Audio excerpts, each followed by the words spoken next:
അപ്പോൾ ചങ്ങായിമാരെ നമ്മൾ ഈ തിരുപ്പൂർ പല്ലടത്തൊക്കെ ഇങ്ങനെ കറങ്ങിയപ്പോൾ ഇവിടെ നല്ലൊരു ബോട്ടിലേക്കൊക്കെ കണ്ട്. ഏതായാലും അതിൽ കയറേണ്ട സമയം കഴിഞ്ഞിങ്ങനെ തോന്നുന്നുണ്ട്. അതുകൊണ്ട് തൽക്കാലം ഇപ്പോൾ അതിൻ്റെ ഉള്ളിൽ കടക്കണമെങ്കിൽ ചുറ്റോടിട്ട് നടന്നിട്ട് ടിക്കറ്റിൻ്റെ കൗണ്ടർ തരാൻ ഒരുപാട് പണിയുണ്ട്. അത് തൽക്കാലം ഞാൻ പുറത്തുനിന്ന് ഇങ്ങനെ കണ്ടുകാണ്ട് ചുറ്റാന്ന് വിചാരിച്ച്. ഏതായാലും വെറുതെ അല്ലേ ഇവിടേക്ക് ഒന്ന് കറങ്ങട്ടെ. പിന്നെ എന്തൊക്കെയുണ്ട് എല്ലാവരും വിശേഷങ്ങളും? സുഖമല്ലേ? ഏതായാലും കേരളത്തിൽ അത്ര ചൂടില്ല തമിഴ്നാട്ടിൽ. അങ്ങനെ ഒരു വ്യത്യാസമാണ് ഇവിടെ കാണാൻ പറ്റിയത്.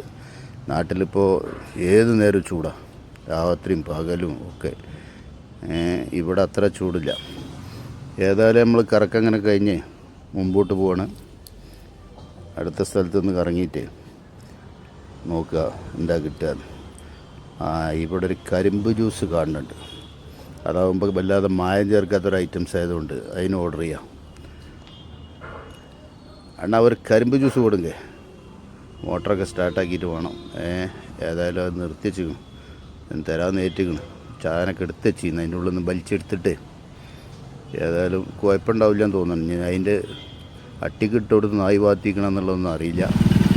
ഏതായാലും കരിമ്പ് ജ്യൂസ് തരാമെന്ന് ഏറ്റിക്കണം, അതൊന്ന് അടിച്ച് കുടിക്കാം.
കഴിഞ്ഞ് ഐസ് പോടണമെന്നാണ് ചോദിച്ചത്.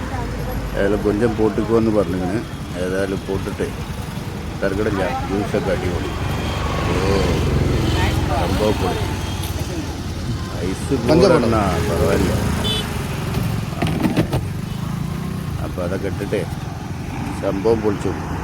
എന്താ അപ്പോൾ ഇവിടെ കുടിക്കാൻ ഏറ്റവും നല്ല മായമില്ലാത്ത സാധനം, നല്ല ഒറിജിനൽ സാധനമാണ് തമിഴ്നാട്ടിൽ കിടന്ന കരിമ്പ് ജ്യൂസാണ് കുടിക്കാൻ ഏറ്റവും സുഖം. ഉണ്ടാവില്ല,